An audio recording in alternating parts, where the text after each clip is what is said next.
All right, let's get this started. I appreciate all of you taking the time to do this, so we'll respect that time. We did say 9 o'clock, so I just wanted to give a couple minutes more for those that maybe were still logging on. I'm James Herberg. I'm a football coach here at Corey High School. That's just west of St. Cloud, Minnesota. Welcome. I appreciate it. Thank you so much. And what I'm going to do now is actually turn it over to a more well-spoken individual, Max Maher, the AD from Paynesville, Minnesota. So go ahead, Max. Thanks. Just some background for those of you that are on. This is the second of calls that we have done with Sanford Health. Dr. Garcia, Dr.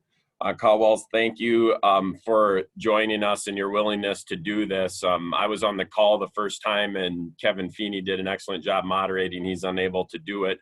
The perspective that we were getting on that call the first time was as more a football coaches association, trying to develop a plan for gaining expert medical opinion and data as far as the overall COVID risks to those 18 and under.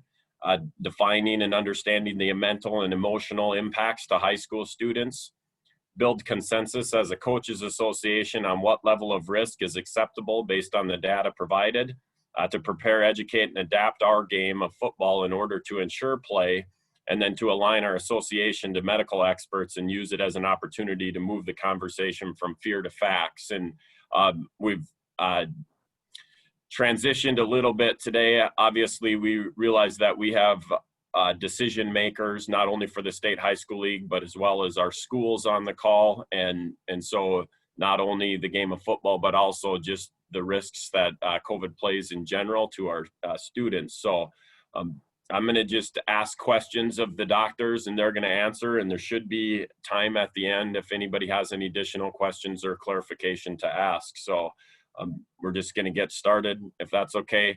I would like Dr. Garcia and Dr. Cauwels. Am I pronouncing your last names correctly? Is it Cauwels or Cauwels? It's Cauwels. Cauwels. You're doing it fine. Yeah. The faster you say it, the better it sounds. Yeah, that's what I was figuring. So, but if you guys could just introduce yourself real briefly, and then I'll start asking the questions. Thank you, guys. Luis? Go ahead. So my name's Jeremy Cauwels. What I do for Sanford Health is I'm the Senior Vice President for Quality and Safety for the organization. What I've been doing during a lot of COVID is my background is in internal medicine, and I've been spending a whole lot of time trying to understand the virus and what it's doing to the world that we live in right now. In addition to that, a couple of the things that I've sort of gotten mixed up in along the way include the South Dakota High School Activities Association, and helping write their guidelines for returning to play, continuing play, everything from the orchestra to the football field. Additionally to that, and most recently, I've also been added to a task force with the NCAA to talk about how to return colleges to sports and what that means for them versus what it means for the rest of us who aren't dealing with $80 million football budgets. But I think in all situations, the idea is simply this. It's important for us to recognize that kids get something out of sports. They get something out of the activities they're involved in, and it goes, far bigger than, just being able to play in a game on a Friday night. And so I want to make sure that what we do is obviously return to play as safely as we can, but secondarily, and I think the first part of that phrase is return to play. I think there's something important about making sure our kids get out there and are able to do the things that they wanted to do, if we can, despite the pandemic. And so doing that safely was very much the way we leaned into it to try to write the South Dakota guidelines. And I'm looking forward to this conversation as well. Good morning. My name is Luis Garcia, and I'm a surgeon by training. I've been in this area of the country pretty much all my career. And currently I am the president of the clinic for Sanford Health, which means that I directly or indirectly oversee the practices of 2,500 clinicians that we have across our markets, particularly North Dakota and South Dakota, but also Northwest Minnesota. as you can imagine, with this COVID pandemic, there's been a lot of uncertainty.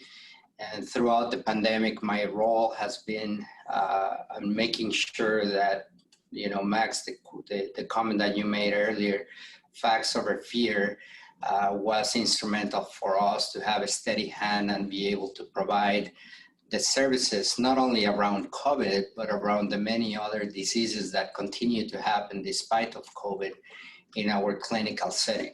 So much like in society, at the beginning of the pandemic, there was quite a bit of uncertainty in the medical community, and going through this pandemic with a steady hand and allowing our clinicians to make decisions based on those facts to continue to serve our communities has been instrumental.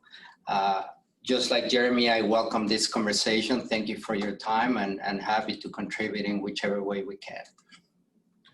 All right, well, we're going to jump right into it with the easiest question. In your expert opinion, is it safe to play? I love it when he starts with softballs, don't you? So here's my thing. All of the sports that we play were never zero risk activities to start with. You had to worry about, especially in football, the injuries that you would sustain while you're doing that. What we're introducing at this point is simply a virus. And it's a virus that's not entirely different than other viruses we've seen, but yet obviously, and I don't have to tell any of you, you can all watch the news, there are certain things about this virus that really have people on edge, particularly the fatality rate in what I would call people who aren't as healthy.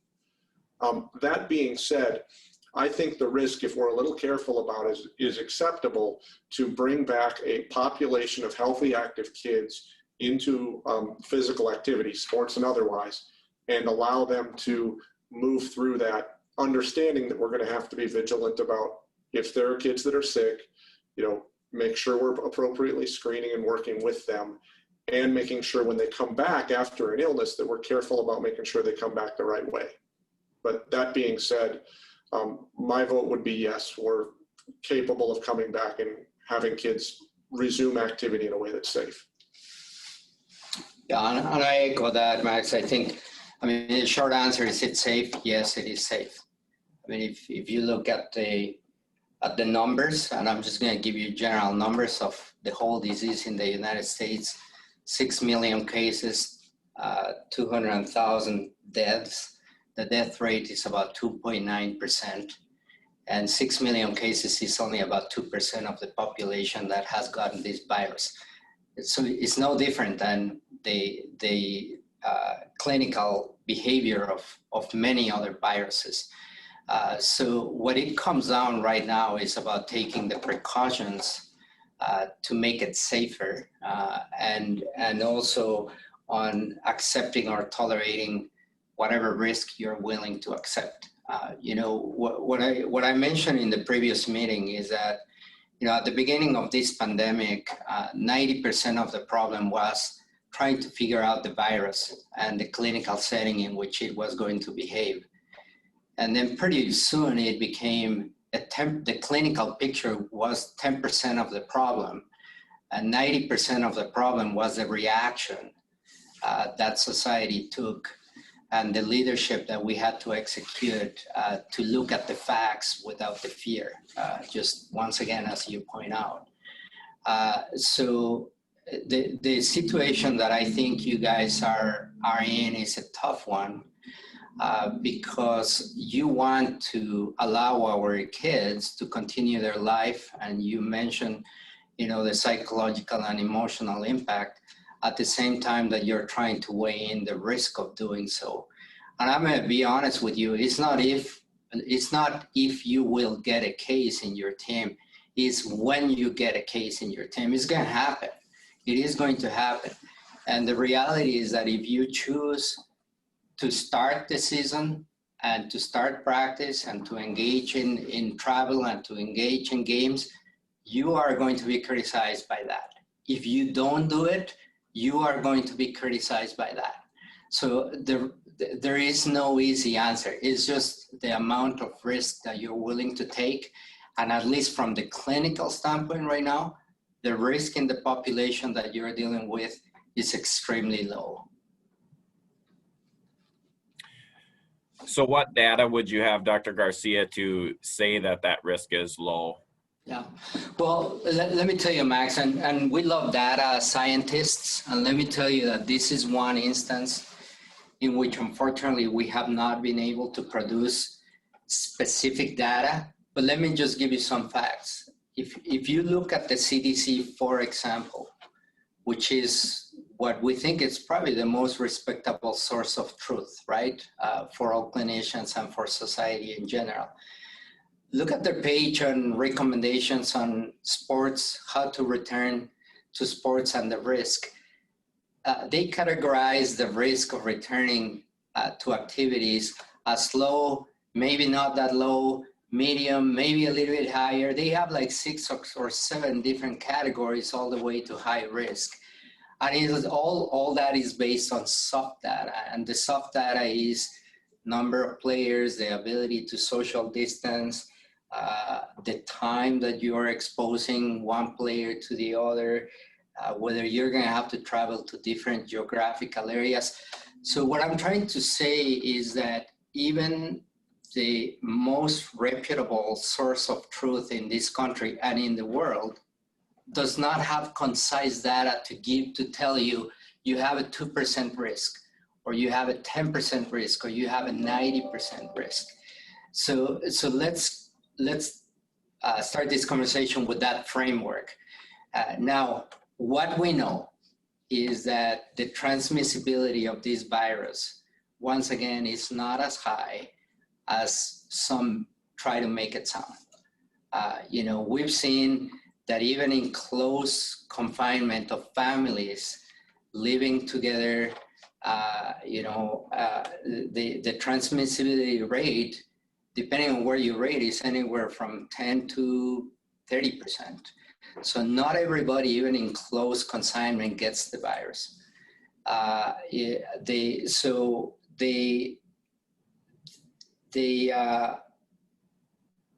The safety and the risk is all based on assumptions that we feel are safe assumptions, but we do not have specific clear data about that. Jeremy, I don't know. And I think the other thing that we see, if you take the data and look at who's having trouble with COVID, not who's getting it, because I think those two numbers are very different, but who's having trouble with it, what you find fairly quickly is folks of extreme age, folks of extreme weight, or folks with ongoing long-term medical problems. And most of those medical problems are things that are virtually non-existent in high school age kids. I mean, there's a few folks with high blood pressure, but the long and the short of it is high blood pressure, chronic kidney disease, heart disease are not things we see in a population of kids or in a population of 18-year-olds. And I think that's important to recognize when we talk about the risk, is that the risk for this disease is much greater sitting in the stands than it is out on the field. And while we're moving through this, that's probably another discussion for a very different day. And you can clearly see that from the NFL playing last night and everything else. But the risk for the players, because of their otherwise good health status, is really fairly low. Now, I'm not going to pretend that a kid's not going to get sick. And if that kid gets sick, he's not 10% sick or 2% sick. He's 100% sick, and that's always a problem. But it doesn't change the fact that kids were going to get sick playing games. Kids were going to get injured playing games. And the question we really have to ask ourselves is, do we expect most, if not all, of these kids to make a full recovery? And in this illness, we can say that with fairly good certainty at this point, 8 months in, that kids that were genuinely healthy to start out with tend to do pretty well. So would you say that there's a difference in risk level with soccer versus football? Yeah, I don't think that you can quantify it, but if you apply some common sense to how the virus is spread, you would say that the risk is lower. But once again, the risk of what? What risk are we talking about? Because first of all, we don't know the true transmissibility rate of this virus. We have never studied to a T how a virus transmits indoors or outdoors. So all the recommendations are based on how we know the virus could transmit, which is, people being in close proximity for a longer period of time, when you have larger groups, when people are traveling from different geographical areas. Now, is it better if you're in a soccer field because you have only 11 players in a 100 by 50 meter field versus football because you have more players on the sideline? I would say intuitively, you can make a case that soccer has a less risk. But once again, all that is just a common sense answer and not a scientific based answer. Now, I tell you what is scientific based. That despite all the extra cases that we are seeing in the communities, which we've seen community spread, particularly with colleges coming back and school starting and all that, none of that is reflecting in higher hospitalization rates. None of that is reflecting on more patients in ICU. None of that is reflecting on a higher mortality of this virus. That it is what it is. Now, we do have a responsibility. And I like to also recognize what our departments of health and the CDC have done. They always they have to be on the safe side as they give the recommendations, and they always have the best interest of the community at heart. But the reality, once again, is that this virus is going to create problems for those that have risk factors. And there's a very small portion of the young population that will have that. I mean, there are children or kids with immune-related diseases that probably need to take extra precautions, and we probably should not allow them to play right now, et cetera, et cetera. But in general, the population that you're dealing with, it's a very, very low risk. And once again, the risk is of acquiring the disease. Now, once you acquire it, the risk of having a negative outcome is significantly lower. So I feel very comfortable in the recommendation that sports could be safely started in this country. So then there's likely no difference in South Dakota, North Dakota, Iowa, Wisconsin, Michigan than Minnesota as far as the virus is concerned. Oh no, we're much healthier in South Dakota. Okay. No, the game is the same no matter where you play it. And right now, what we can say fairly safely is that the virus is worldwide. That's why they call it a pandemic, which means as much as the professional sports leagues are trying to put people in bubbles and that sort of thing, for those of us who can't afford a bubble, and quite honestly, I'm not sure I want one, kids are going to get exposed to stuff. College kids, high school kids, they're being exposed to stuff now. And the best thing we can do is help them find a way to safely navigate through that, not put them in a bubble. I can tell you, I've got a high school and 2 junior high kids at home right now, and keeping them in a bubble for 3 months was just about enough to endanger everybody's mental and possibly physical health. And that's just dealing with my wife and kids. I don't know that keeping them away from the things that they love to do, keeping them away from the activities and the sports that help them do everything from grow as a person to blow off steam, keeping them away from that, I don't think is a good way to continue to develop kids if we can find a way through. So is there an infection rate that's medically acceptable? I think the infection rate that's medically acceptable really isn't a number you can put something on. To me, it's really about how many people get truly ill from this disease. And, I would tell you that early on in the virus, people were shutting things down for, shutting entire businesses down or shutting buildings down for one positive case, and whether that was one positive case for 20 employees or one positive case for 2,000 employees, it was turning out the same way. Now, I think what we've learned here clearly moving forward is that there's a lot of businesses, there's a lot of industries, there's a lot of things that can move forward with a positive case rate. But I don't know that I can put one on a high school or a football team and say, if you've got, one positive kid for 50 players, let's say, that you should cancel football at that point. What I do think is that one positive kid should be out of playing until he's safe again. But I don't know that there's an acceptable positivity rate. I don't know that I can give you a number for it. You touched a little bit on the emotional and mental health risks that go along with the canceling season. Is that anything that you guys have had to deal with? So interestingly enough, they're now starting to come out with statistics on this. And what we can basically see is the number of suicide attempts, the number of suicidal thoughts, the number of people who are calling in for anxiety or depression issues. Almost all of those numbers are at least doubled during the pandemic.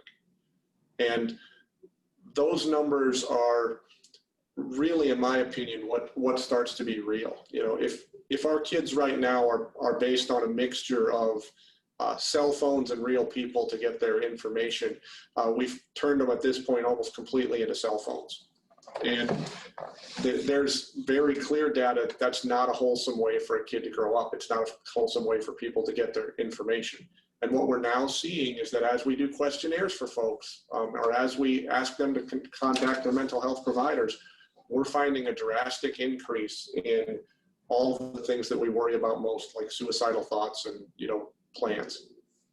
The other thing, Max, I think it's important to recognize is that if you think about it, the U.S. coaches are role models and are figures of success. And a lot of these kids rely on that structure to maintain emotional stability and a path to success as well.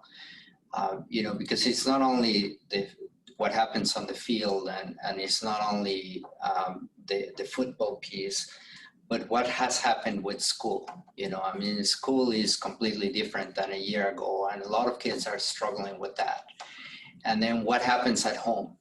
Maybe these kids had one of their parents, be laid off, and they are under economic or financial stress. It extends much wider than just the football field. And I think you as coaches are the to-go person for a lot of these kids.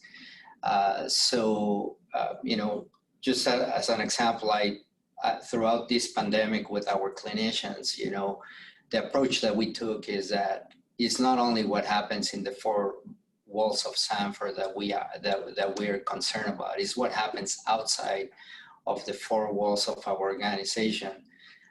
Because ultimately, physicians, just like students, are human beings, and they feel the stress from any aspect of their interactions.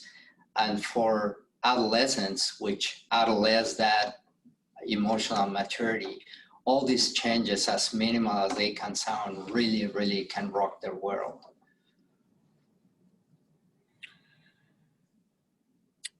So if we're looking to try to provide these activities for students and we recognize that there is some risk, how can we best mitigate that risk?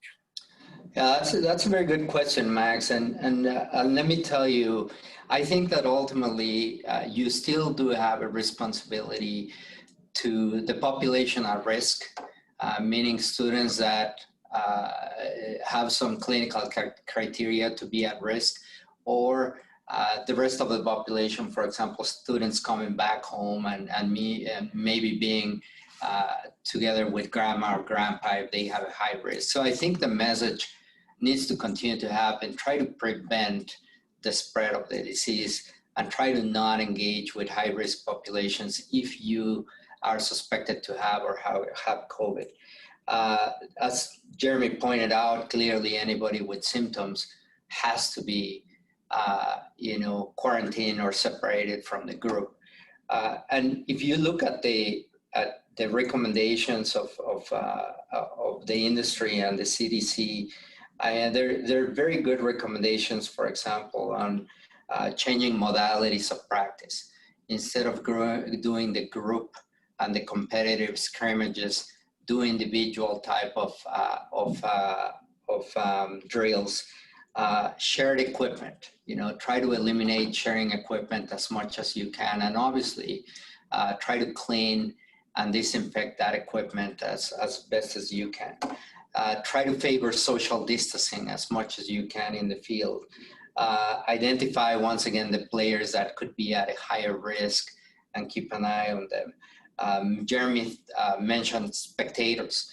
Obviously during your games, that is where the problem will arise. It's probably not going to be on the field, but it's going to allowing people just to come and live and have 1,000 or 2,000 people in your stands. And then, the traveling, as you stay in hotels, and if you, the transportation and all that, try to take the necessary precautions to protect your players with masks, social distancing, et cetera, et cetera. So it's just some of the recommendations. But if you look, for example, at the CDC, they have very good guideline and go in detail about all these. Can we talk a little bit about the asymptomatic transmission rate? Obviously, high schools are not going to have the means to test all of our athletes on a daily basis or weekly basis or any of that. So what kind of risks do we have associated with the asymptomatic transmission? So what we know about the virus is that, much like many viruses, your worst time of spreading the disease is when you have symptoms. If you have a runny nose, if you have a cough, if you have, a fever, that's the time when people are infectious. We've known that about lots of illnesses over the course of years. That being said, it turns out that does correlate to what we would call a viral load, or how much virus is living in and on your body at that time. And so the first thing that we can do is just convince people, if they're sick, stay home. The second part of it, the asymptomatic spread, is one that's going to be much, much harder to gauge. But in the same token, I think people have already taken the precautions that I would recommend to them for asymptomatic spread. And that is, if you're staying 6 feet apart, and by the way, 6 feet was developed by a bunch of guys with gray hair sitting in a room coming up with an idea. There's nothing magic about 6, whether it's 5 or 7, but we use 6 because we need a definition to move through life. Wearing a mask whenever it's possible, or whenever you're around a crowd where you can't keep that 6 feet distance, and making sure you keep your hands clean and that sort of thing, and your equipment clean as you're able. Those are the things that are going to help prevent spread from somebody who's not having symptoms to other people who could possibly be infected. One of the things that we've seen with our line of work, because we work with a lot of nursing homes and that sort of thing, is that, believe it or not, in a system of about 180 nursing homes, we've actually had a lower death rate during COVID than we have during any time in the last 5 years, because people aren't getting the other stuff. And so the social distancing, the mask wearing, that stuff does work when you're able to. But we also understand that there are times, like when you're playing football or when you're out running, that wearing a mask becomes extremely difficult just from an exertion standpoint. And so it's really about mitigating the risk from that asymptomatic spread in the situations that you're able to. So what do you know about the transmission outdoor versus indoor? Is it higher, lower, the same? This gets back into the experts sitting in a room and talking about stuff. What I can tell you is that if you're in an operating room, where Luis likes to spend some of his quality time, they have an air exchange rate. They actually can tell you how long it takes to flush all of the air out of that room and take it somewhere else. The rest of us don't spend that much time in a room that's regulated like that. Nobody knows how long it takes to exchange the air in a stadium, or whether the air, or I'm sorry, in a basketball gym or something like that. Nobody knows how long that hangs around, and what you're probably looking for there is waiting for the virus to land somewhere and die, rather than hoping to exchange the air in a gym. What we can say is, though, that group of gray-haired guys in a room did come up with things that we think are very logically, they make logical sense. And that is, the smaller the room, the tighter the quarters, the more heavy breathing you're doing is probably higher risk.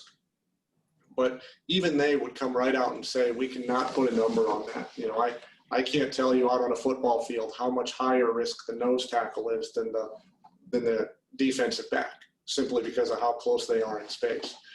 Nobody can tell you what the difference is between a guy who plays post on the basketball team versus a guy who likes to shoot three-pointers because he's a little farther away from folks. All of that is based on a group of people sitting in a room and saying, yeah, that makes sense. And that's probably the best we can do. You know, Max, to try to answer that question, just putting a frame of reference, because we do not have an answer, is I'm just going to tell you, for example, in the clinical setting, when we see patients in our clinic, you know, we always instruct our staff to wear a mask, to ask the patients and family members to wear a mask. And if we discover that either the caregiver or the patient had COVID, you know, the definition that we follow to dictate further steps for the other person is whether they were in close proximity for 15 minutes in a contained space. So this is in a room for 15 minutes in close proximity. So that gives you kind of a frame of reference of what we think, and this is what we think is a higher risk. Anything beyond that, I don't know in the football field if you'll ever be in close proximity for 15 minutes and you're in an open space. So, you know, that just to put some reference to that answer. So what are you guys seeing as hospitalization rates for 15 to 18-year-olds? Due to COVID, I should say. I can't say none, but what I will say is if you take a 15 to 18-year-old who's healthy, and so that definition has to stand first, healthy, doesn't have any other chronic medical conditions, you know, that sort of thing. The hospitalization rate of that group of people is the lowest in the world. You'll hospitalize more little kids by just a very small margin, and you'll hospitalize, for every decade you grow more than that, you'll hospitalize more people on the other end, culminating in the folks that are 70 to 80 and 80 to 90 years old. Those folks end up in the hospital at a rate of almost 20%. But I want to say the rate of a 15 to 18-year-old is somewhere around 0.6 or 0.5%. Don't quote me on that number, but I've seen it written down.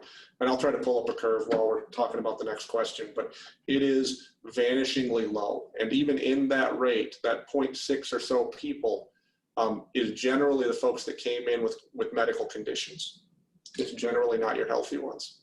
And once again, Max, if you think about it for perspective, at any time in Sanford facilities, we have anything between 1,200 to 1,500 patients admitted to our hospitals in the main markets. Out of those 1,200 to 1,500 right now, less than 60 people are COVID-related admissions. And of those, less than 20 are in the intensive care unit. And clearly, now you do the math about which ones are high risk, older patients and all that. So once again, the risk of the population that you're talking about, even if they get the disease, the risk of them ending up in the hospital or in a negative outcome is extremely low. So I found my numbers just for the graph. It is the rate of hospitalizations per 100,000 people in the age group of 5 to 17-year-olds is 0.1. So it's literally 1 in a million is the rate of hospitalization for that age group. The rate for little kids 0 to 4 years old is 0.2. So 2 in a million for hospitalization. By the way, once you get up to an 85-year-old, it's 17 per 100,000. Just to give you a comparison, it's literally more than a factor of 10 there. But that, in my opinion, would be sort of what I would hang my hat on if you asked, is it an acceptable risk to go out and play? that's an acceptable risk to me. What's probably not an acceptable risk is the fact that I live in a neighborhood full of teenage drivers, and they're probably more dangerous to my kids than COVID. I thought that was the advantage of living in South Dakota, was the wide open spaces.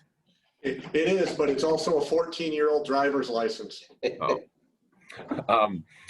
Well, we had talked a little bit last time about the difference between a spring and a fall season. Wondering if you can share, just from a medical standpoint, what will we be doing differently in the spring, whether that would be a vaccine, whether that would be the virus potentially operating differently, or how would things be any different for a football team in spring besides the weather and facilities and that? Just from a virus standpoint, what would we need to know as we compare to fall football season comparative to spring? I think the biggest difference will be the presence of a vaccine. But I also can tell you that right now there's about 8 vaccines in the pipeline, and all of them are getting studied. And my biggest concern in healthcare is that we take the time to make sure we find the right one. Because one of them will get to market faster, but I want to make sure we choose the best one, which will involve ongoing studies despite the one that makes it to the finish line first. And so that's something for medicine to sort out. That's not something for you guys to sort out, but I think people are going to feel, a ton better once there's a vaccine out there. And so our job is to make sure we keep up with the science and continue to drive forward for finding the best vaccine and finding the vaccine that's going to protect the most people. And, I think the national anxiety level will decrease when somebody says, yes, we have a vaccine, and yes, it appears to work. And I think we'll have that.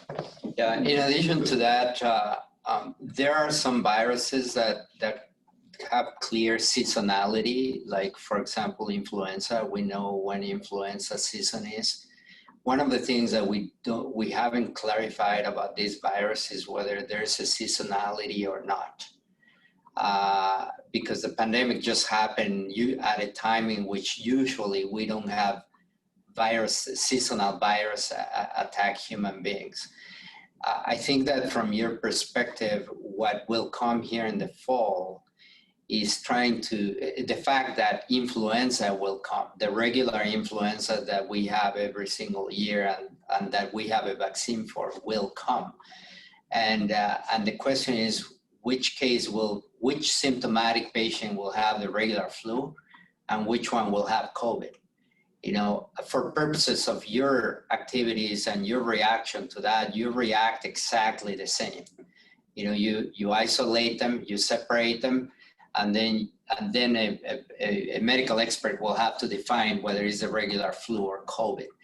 But that's the one thing coming into the fall that you will see, that you will have to deal with the flu in addition to whatever impact COVID has. Now, by the spring, I think we'll know more about whether this COVID virus is seasonal or not. And to Jeremy's point, whether we have a vaccine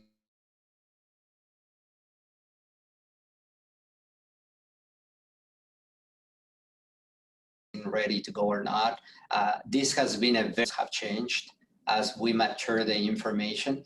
And I suspect that in the spring, that maturity is going to be at a higher level than now. So the fear factor probably is going to be a lot less than it is right now. So do you think that we will be dealing with less COVID issues in the spring than we would in the fall?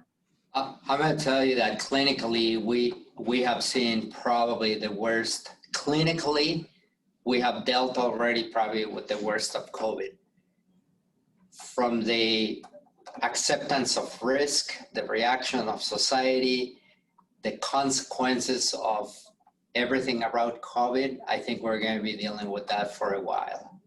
If I would say that at minimum for the next year, COVID will continue to be in our topics of conversations, but really truly not because of what it represents clinically, but because of how it has gotten to every single aspect of our life. We don't talk about influenza the way we talk about COVID. We never talked about influenza the way we talked about COVID or any other virus for that matters.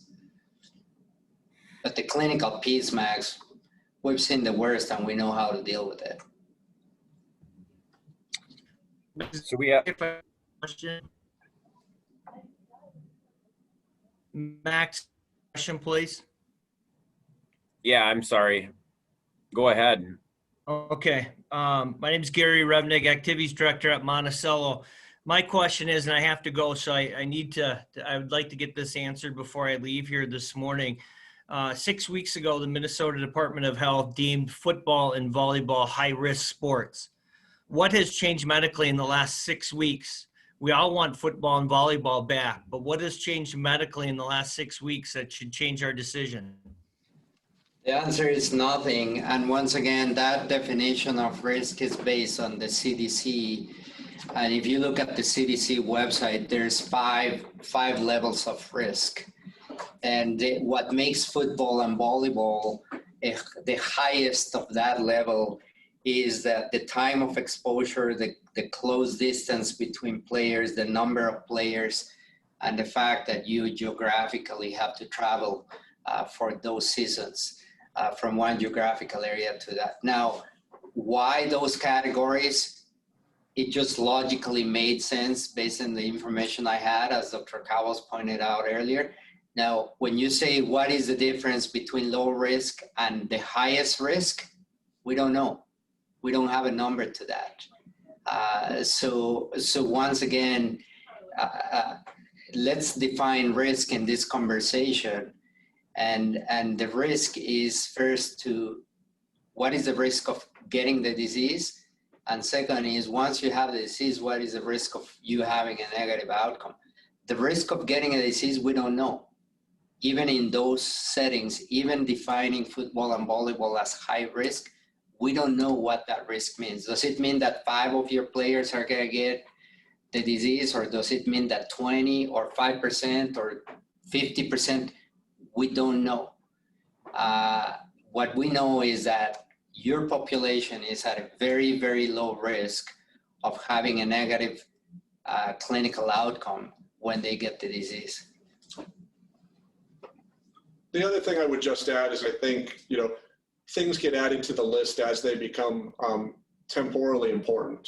So volleyball and football got added to the list this fall. I absolutely think we're going to see wrestling and basketball get bumped up the list here as we move into the winter. And then I'll be interested to see what they do. I think, your golf and track and that sort of thing as your spring sports are probably going to, I shudder to think they're going to call those high risk, but I've been wrong before.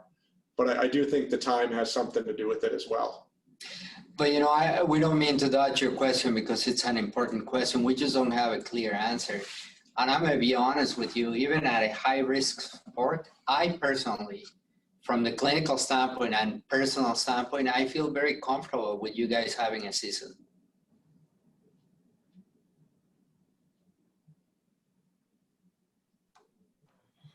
I have a question. I'm Matt. I'm a governor appointee with the board of directors. Are there any long-term effects for kids once they get the COVID? Is there any data or testing on that so far? I think I can probably speak to that a little bit. We have seen what we're concerned are going to be longer term effects in adults, particularly in the folks that get severely ill and end up on a ventilator for a long period of time. That being said, anybody who gets a really nasty pneumonia and ends up on a ventilator for a long period of time has long-term effects. What we don't know is whether or not this particular virus has any sort of weird long-term effects that others don't. You'll hear the risk about cardiac complications. You'll hear the risk about complications of the lung. You'll even hear the risk of neurological issues. But as of yet, nobody's clearly described anything that would say this is absolutely just related to COVID versus this is related to getting really sick. We've seen viral illnesses that affect the heart in multiple other viruses. It doesn't mean that we stop allowing kids to play because there's the possibility that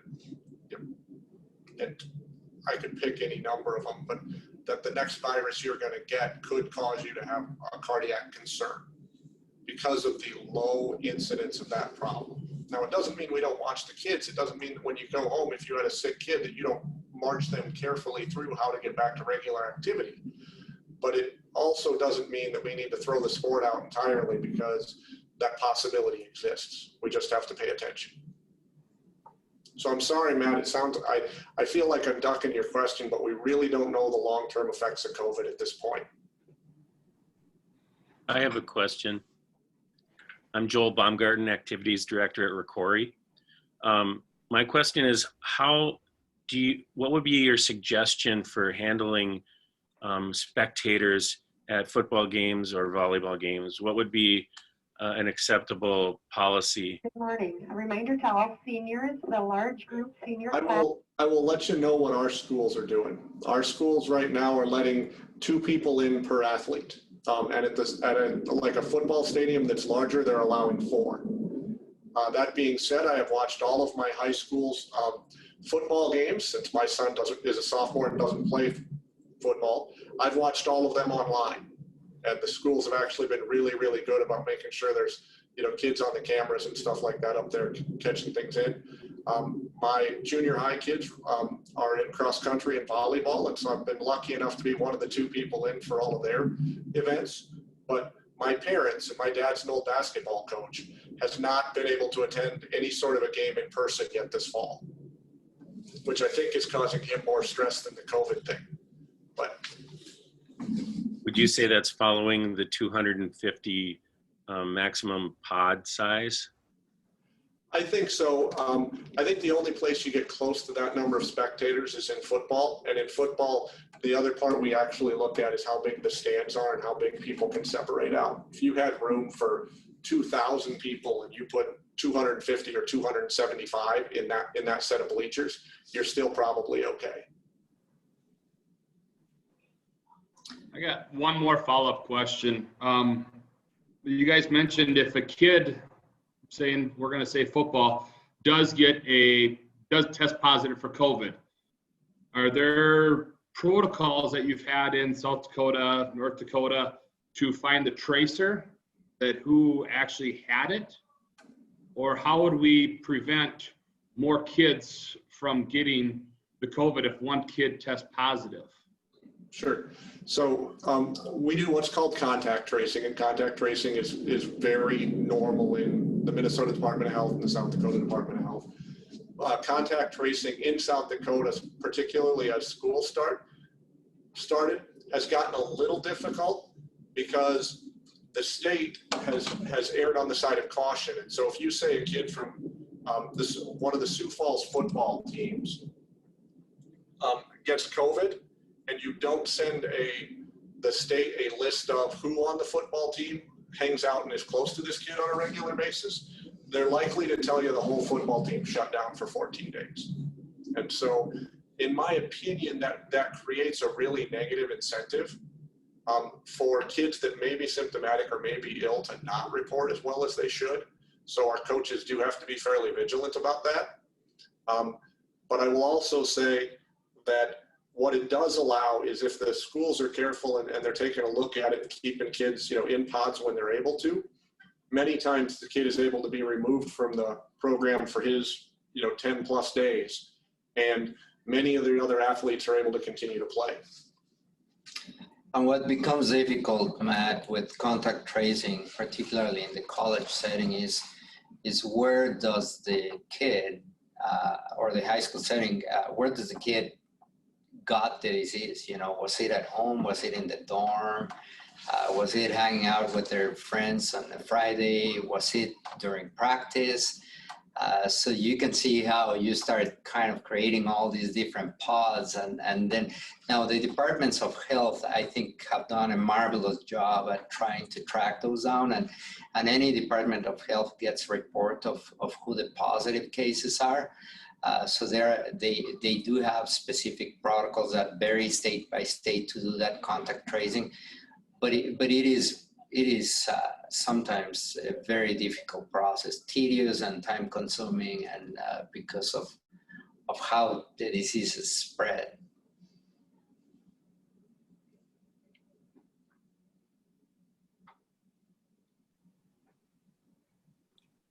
So just to clarify, is your suggestion if there's a positive case in an entire football team, you're not saying shut the entire team down? What I am saying is if you can draw a reasonable connection to certain people and keep other people out of it. And what I mean by that is, let's say you've got your backup quarterback, who spends a fair bit of time on the sidelines and doesn't take a whole lot of snaps, ends up positive on a Monday. The state of South Dakota requires us to go back 48 hours from when they turn positive. So we go back to Sunday and Saturday. And if they last all got together on Friday and played a game, then there's a possibility that you're not sending that whole team home, because that kid may not have seen very many other players for those 2 days. Now, don't get me wrong. If a kid ends up positive on a Thursday and you've had two heavy days of practice, that becomes a very different and much more difficult detail to tease out. Was he actually within 15 feet of any of the wide receivers for a length of time? Was he actually within 15 feet of the other quarterback for a length of time? What do you do with the center? All of those things become, more difficult than science can say at that point. But I have talked to numerous athletic directors and coaches from around the state of South Dakota, who when we really sit down and think about it, we didn't have to take a whole team out because of a particular kid, just based on the circumstances that day. Joel, if you think about it, the reason why nobody has come out with a specific directive about how to approach this is because the uncertainty around all this, so the reason why it's been left to almost the individual circumstance, the individual school, the individual district, the individual state, is because of that, because we don't have clear answers even on how that tracing should be done, particularly outside. It's very easy to, if you're in a nursing home with 40 patients and one patient gets it, very easy to do the contact tracing and very easy to make a fast decision on what are you going to do. This is not easy. And it is precisely because of that you see so many different versions of the same approach or attempt to the same approach to all this. And that's what creates the noise. So in South Dakota, they're probably 3 weeks into the season, would you say? Is that correct? Fairly accurate, yeah. Yeah. How many games have been shut down because of COVID? I can only answer for the local athletic conference. So my kids are in with the bigger schools, the Sioux Falls schools, that sort of thing. We've actually played every game. There hasn't been one shut down yet because they've leveled the majority of the team or anything like that. And Joel, and remember that we have Sturgis, and now we have the Sanford International and football. And 2 weeks ago we were about the ugliest state in the nation because we were on the red, and all this hype around it. And being aware is okay. I'm not saying we should ignore that, and I'm not saying we should not take this seriously. What I'm saying is, let's stick to the facts. Despite all the approach that South Dakota, and I'm going to talk from South Dakota since you brought it up, but despite all the approach from South Dakota that has been very different than other states, once again, let's go back to our hospitalization rate, to our RCU rate, our mortality rate, about how many young students are being admitted to the hospital. And the facts are the facts. This is like any other virus.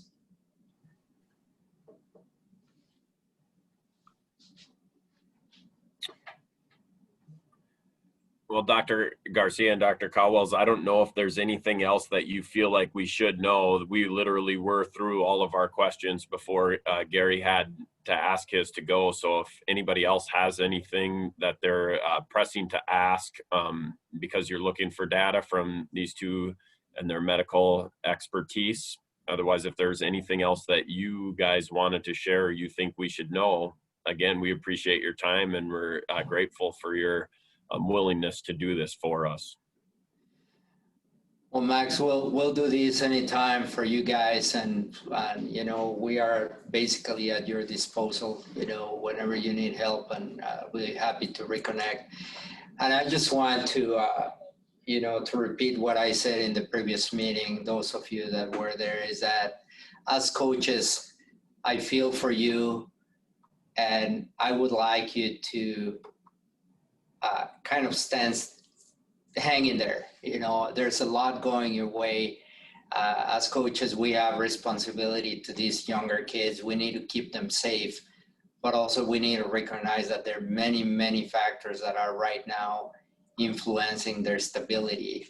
And the disease is the disease. And whether you start or no start, you're going to take the hit.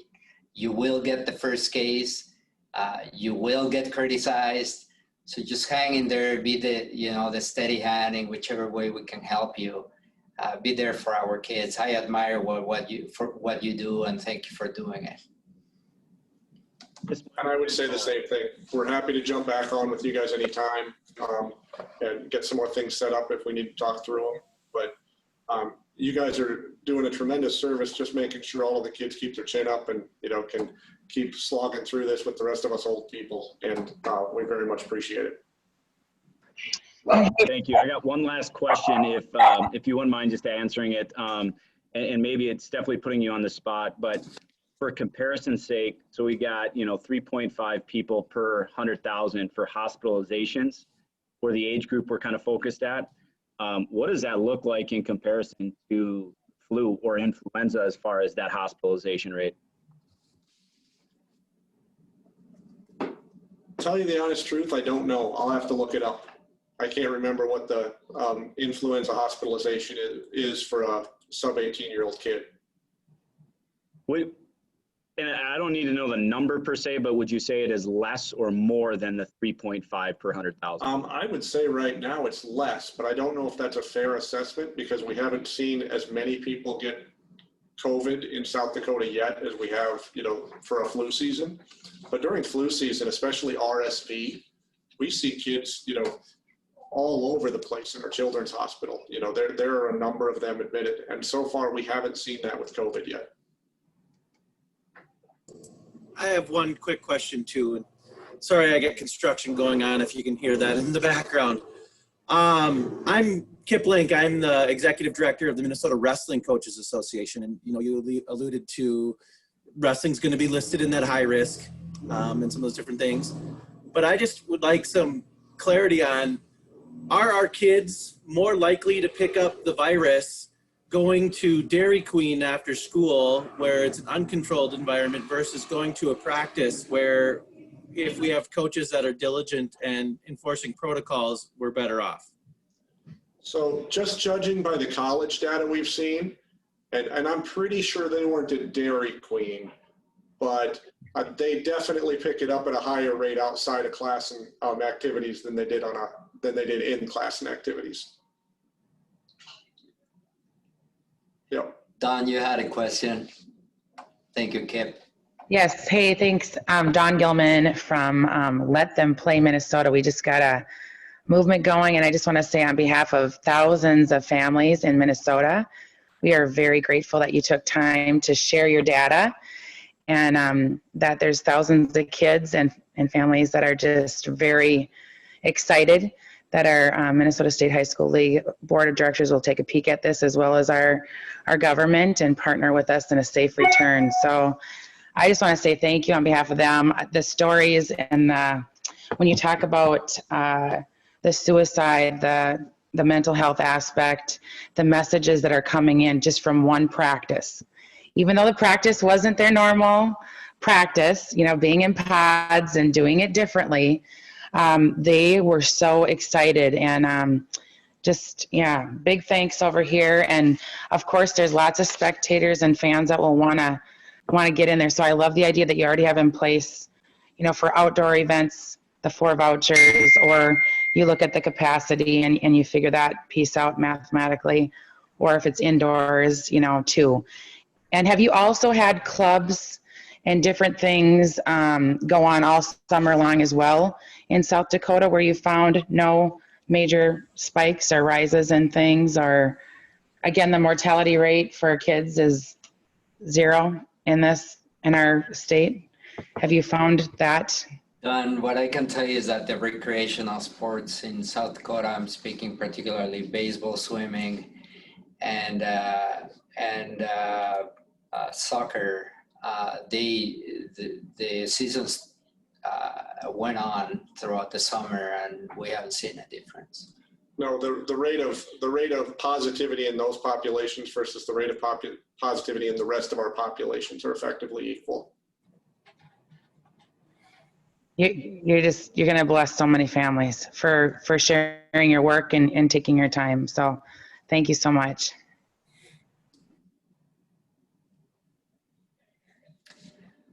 Well, Max, James, thank you everybody, and once again, we're at your disposition whenever you need us to connect again. You all have a good day. Thanks, Appreciate Doctor. it. Thank you so much. Thank you, guys. Thanks, guys.